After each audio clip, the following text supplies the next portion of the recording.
Captaincy is about making right decision whether on the field और of the field, इसलिए मैं country delight पर भरोसा करता हूँ। They deliver 100% pure buffalo milk to my doorstep by 7 a.m. Don't just enjoy our matches, enjoy village fresh buffalo milk too. Download the Country Delight app. Google next CEO ఎవరు?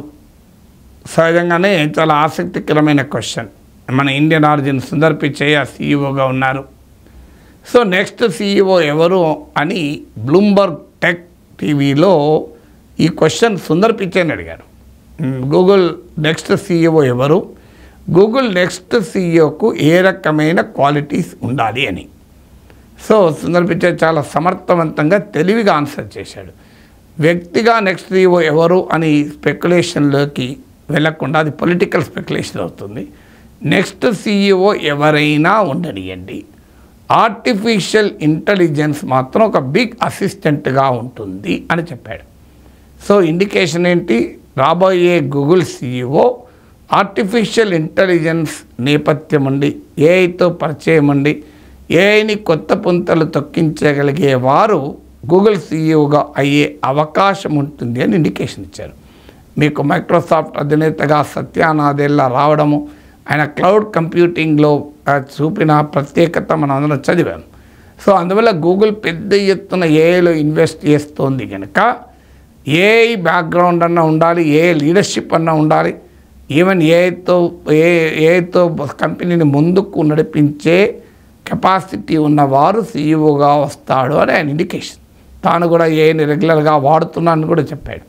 So అందువల్ల రాబోయే tech landscape ఎలా ఉంటుంది అన్న దానికి Google CEO ఎవరు అన్న ప్రశ్న నుంచే మనకు ఆన్సర్ దొరుకుతుంది. దాంతోపాటు సుందర్ పిచై ఇంకో కీలకమైన క్వశ్చన్ కూడా ఆన్సర్ చేశాడు. What is the role of AI? Is it a job cutter or amplifier? Employment యాంప్లిఫైయరా, ఎంప్లాయ్మెంట్ జాబ్ కట్టరా అని. సో అంటే ఉద్యోగాలకు కోత విధిస్తుందా, ఉద్యోగాలను సృష్టిస్తుందా? ఇది ప్రపంచవ్యాప్తంగా దీనిపైన భిన్నాభిప్రాయాలు ఉన్నాయి. చాలామంది చాలా రకాల అభిప్రాయాలు చెప్తున్నారు. అయితే గూగుల్ CEO సుందర్ పిచై చెప్పేది టెక్నాలజీ మాత్రం ఖచ్చితంగా ఏఐ మనిషి ప్రొడక్టివిటీని పెంచుతుంది. అంటే ఇప్పుడున్న ఇంజనీర్స్ మరింత సమర్థవంతమైన ఇంజనీర్స్గా పనిచేస్తారు. ముండీన్ వర్క్స్ అంటే సాధారణ పనుల నుంచి వారికి విముక్తి లభించడం వల్ల వారి ప్రొడక్టివిటీ, క్రియేటివిటీ పెరుగుతుంది అని సుందర్ పిచై వాదన. అందుకే మేము ఇంజనీర్ రిక్రూట్మెంట్ను కూడా కొనసాగిస్తామన్న వార్త కూడా చెప్పాడు. కానీ ఈ మధ్య మైక్రోసాఫ్ట్ నుంచి ఇన్ఫోసిస్ వరకు ఏఐ ప్రభావంతో ఐటీ ఉద్యోగాలు పోతున్న సమయంలో సుందర్ పిచై ఈ హామీ ఇచ్చాడు. ఇటీవల నేను మీకు వీడియోలో చెప్పాను కూడా, ఏఐ ఏ రకంగా జాబ్స్ను దెబ్బతీస్తుంది. ఒక అంచనా ప్రకారం అయితే ఎంట్రీ లెవెల్ జాబ్స్ 50% వైప్అవుట్ అవుతాయని. సో సుందర్ పిచై వాదన ఏంటంటే ఏఐ వల్ల ప్రొడక్టివిటీ పెరుగుతుంది, ఇంజనీర్ సామర్థ్యము పెరుగుతుంది, కొత్త రకాల జాబ్స్ క్రియేట్ అవుతుంది, మానవ ప్రతిభ లేకుండా ఏఐ కూడా నడవదు అని చెప్తున్నారు. సో ప్రతిసారి ఒక టెక్నాలజీ ప్రస్థానంలో ఎవ్రీ మూమెంట్లో కూడా ఈ ప్రశ్న అనివార్యంగా వస్తుంది. మీకు స్టీమ్ ఇంజన్ కనుక్కున్నప్పుడు వచ్చింది, కంప్యూటర్ కనుక్కున్నప్పుడు కూడా వచ్చింది. సో ఎప్పుడు కూడా any greatest technological innovation, any disruptive innovation వచ్చినప్పుడు ఈ రకమైన ధర్మమీమాంస వస్తుంది. సో అందువల్ల we have to only wait and see. Reality ఏంటి?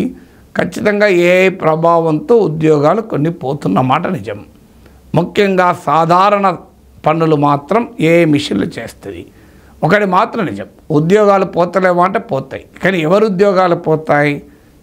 చాలని నైపుణ్యం ఉండి, మీడియాక్రిటీ అంటారే, అంటే స్కిల్ సరిగా లేనివారు, స్కిల్ను నిరంతరం అప్డేట్ చేసుకునే అపటైట్ లేని వాళ్ళు, సో రొటీన్ పనులు మాత్రమే చేసేవారు మాత్రం ఇబ్బందుల్లో పడక తప్పదు. ఎందుకంటే ఆ రొటీన్ పనులను ఏఐ చేసేస్తుంది. మనుషుల అవసరాలు అక్కడెక్కడా ఉండవు. కంప్యూటర్ వచ్చిన మొదట్లో కూడా ఇదే జరిగింది. కానీ అదే సమయంలో కంప్యూటర్లు ఎకానమీని కొత్త పుంతలు తొక్కించారు. ఇంటర్నెట్ వచ్చినప్పుడు ఎవరైనా ఊహించారా? ఇంటర్నెట్ బేస్డ్ ఎకానమీ ఈ స్థాయిలో డెవలప్ అయి ఇంత విస్తృతమైన ఆన్లైన్ ఎకానమీ వస్తుందని ఎవరు కలగనలేదు కదా. ఒక మీకు డిజిటల్ సోషల్ మీడియాలో కొన్ని లక్షల మంది ఉపాధి పొందుతున్నారు, జీవనోపాధి పొందుతున్నారు. కామర్స్ కామర్స్ ప్లాట్ఫామ్లో కొన్ని వేల మంది ఉపాధి పొందుతున్నారు. సో అందువల్ల ఎకానమీ మామూలుగా ఎక్స్పాండ్ కాదు, ఇంటర్నెట్ బేస్డ్ ఎకానమీ. సో ప్రపంచవ్యాప్తంగా క్రియేటివ్ ఎకానమీ డెవలప్ అయింది, ఫ్యాషన్ ఎకానమీ డెవలప్ అయింది, ఆరెంజ్ ఎకానమీ అంటున్నారు దీన్ని. సో ఇదంతా ఇంటర్నెట్ ఎకానమీ డెవలప్ అయింది. అందువల్ల ఎప్పుడు కూడా టెక్నాలజీ ఇప్పటి వరకు it has made certain jobs irrelevant, అందులో అనుమానం లేదు. కొన్ని ఉద్యోగాలకు విలువ లేకుండా చేస్తుంది, అవసరం కూడా లేకుండా చేస్తుంది. కానీ కొత్త ఉద్యోగాలను క్రియేట్ చేస్తుంది, కొత్త నైపుణ్యాలకు డిమాండ్ క్రియేట్ చేస్తుంది. ఇప్పుడు ఏఐ కూడా అలాగే చేస్తుంది అని సుందర్ పిచ్చై అంటున్నాడు. ఇప్పుడున్న కాంటెక్స్ట్ అయితే ఏఐ వల్ల ఉద్యోగాలు అయితే పోతున్నాయి, కానీ ఏఐ వల్ల ప్రొడక్టివిటీ పెంచుకొని హ్యూమన్ ఇంటెలిజెన్స్ ఆర్టిఫిషియల్ ఇంటెలిజెన్స్తో పోటీ పడుతూ మానవ ప్రతిభను కనుక పెంచుకుంటే డెఫినెట్గా ఉద్యోగాలకు ప్రమాదం ఉండదు.